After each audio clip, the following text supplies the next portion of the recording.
Once upon no time, there was a little soul who said to God, I know who I am.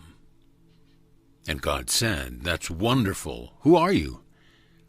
And the little soul shouted, I am the light. God smiled a big smile. That's right, God exclaimed. You are the light. The little soul was so happy, for it had figured out what all the souls in the kingdom were there to figure out. Wow, said the little soul, this is really cool. But soon, knowing who it was not enough.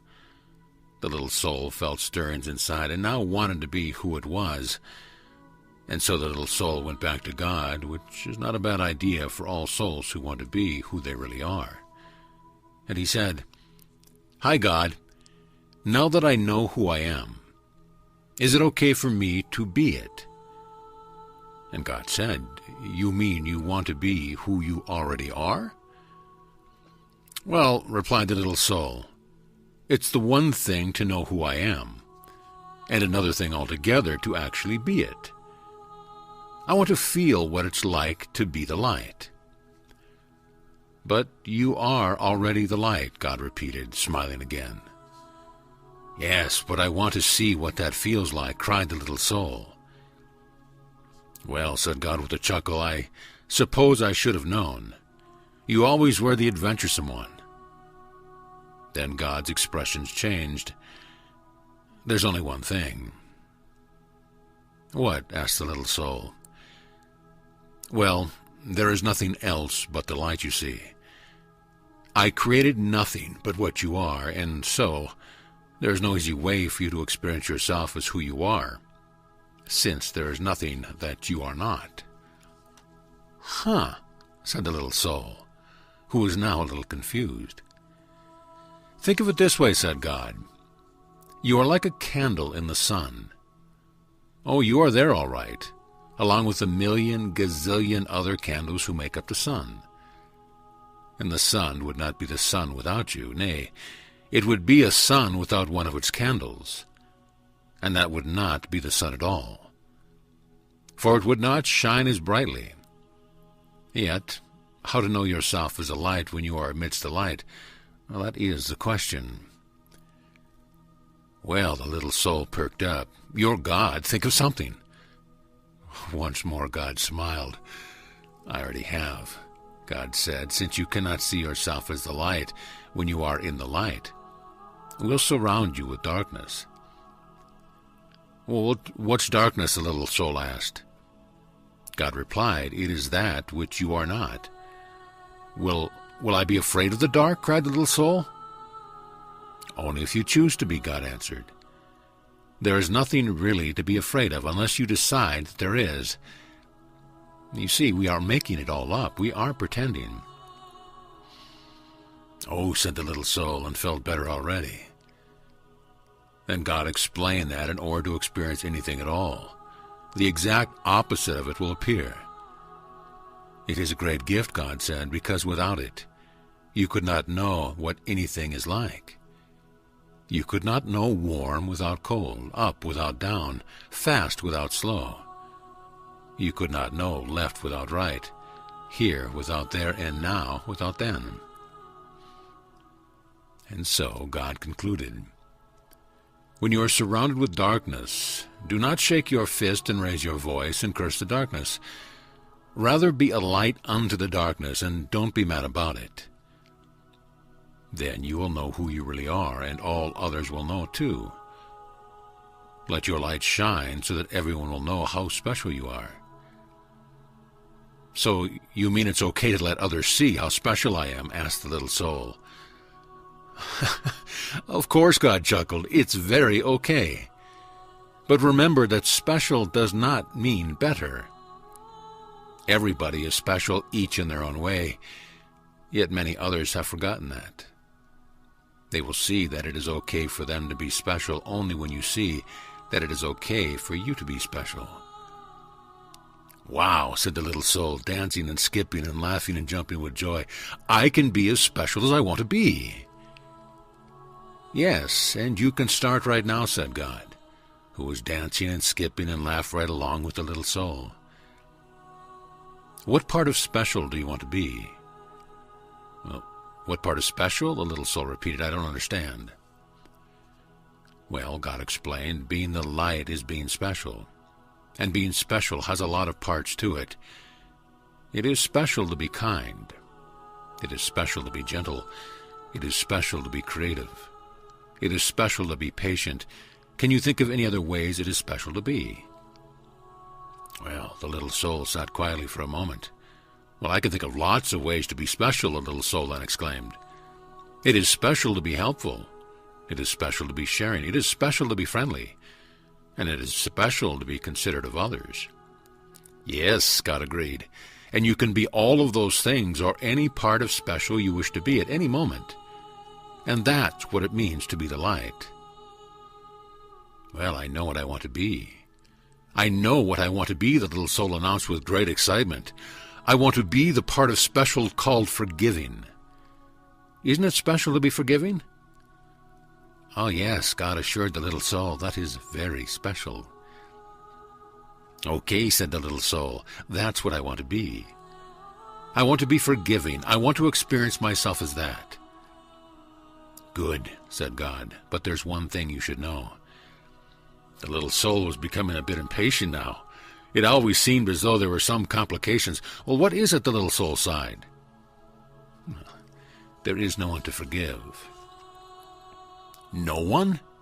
The little soul could hardly believe what he had been said. No one, God repeated. Everything I have made is perfect. There is not a single soul in all creation less perfect than you. Look around you. It was then that the little soul realized a large crowd had gathered. Souls had come from far and wide, from all over the kingdom. For the word had gone forth that the little soul was having this extraordinary conversation with God, and everyone wanted to hear what they were saying. Looking at the countless other souls gathered there, the little soul had to agree. None appeared less wonderful, less magnificent, or less perfect than the little soul itself. And such was the wonder of the souls gathered around, and so bright was their light, that the little soul could scarcely gaze upon them. Who then to forgive us, God? Boy, this is going to be no fun at all, grumbled the little soul. I wanted to experience myself as one who forgives. I wanted to know what that part of the special felt like. And the little soul learned what it must feel like to be sad. But just then a friendly soul stepped forward from the crowd. Not to worry, little soul, the friendly soul said. I will help you. You will? The little soul brightened. But what can you do? Why, I can give you someone to forgive. You can?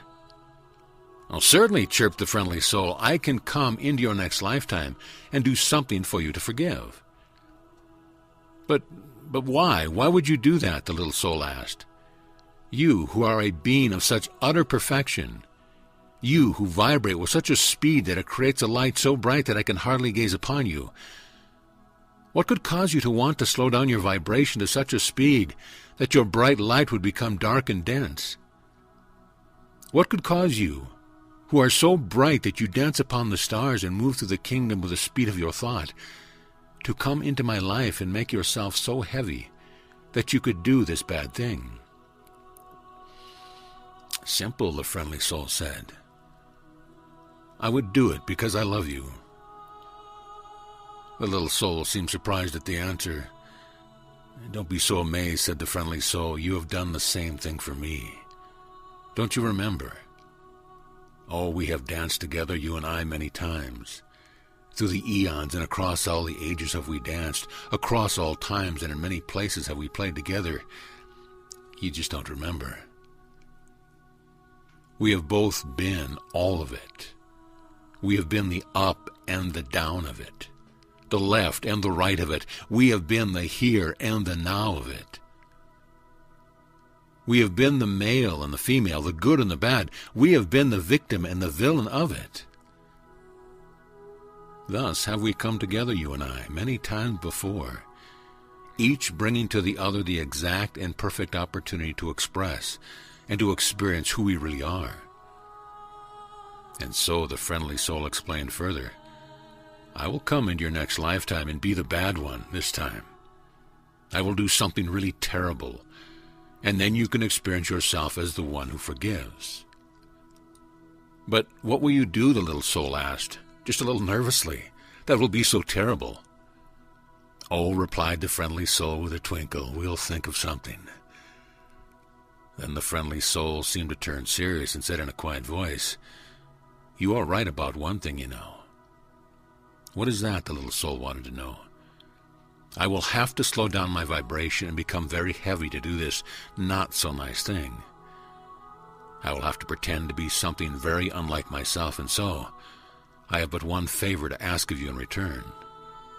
"Oh, anything, anything," cried the little soul and began to dance and sing, "I get to be forgiving, I get to be forgiving."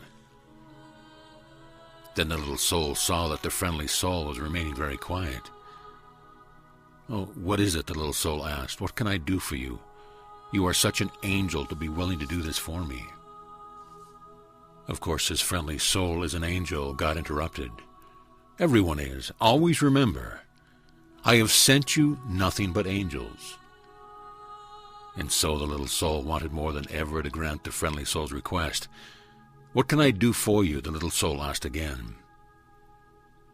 "In the moment that I strike you and smite you," the friendly soul replied. "In the moment that I do the worst to you that you could possibly imagine, in that very moment." "Yes," the little soul interrupted. "Yes, remember who I really am."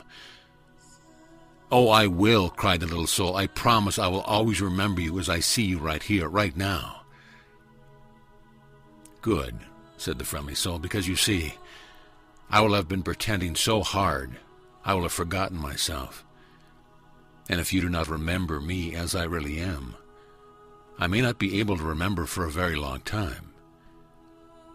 And if I forget who I am, you may even forget who you are, and we will both be lost. Then we will need another soul to come along and remind us both of who we really are."